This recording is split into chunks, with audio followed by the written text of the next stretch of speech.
কিনে দিলাম কয়টা তেল খাওয়াইছো তেল তো 4-5 কোটি টাকা খাইছি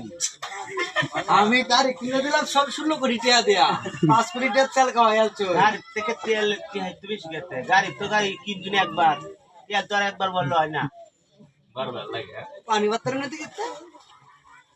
তুমি চাউলের কাম তো হইতো তুলতে চাউলের কাম বুঝি দিলে তুই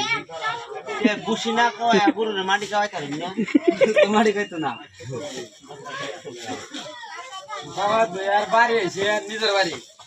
মার হাকিম যে নাকি আমরা তেলের অভাব পাবো কিন্তু ঘটনা হয়েছে কি নেতায় মার হাকিম না মারাটা তো আমি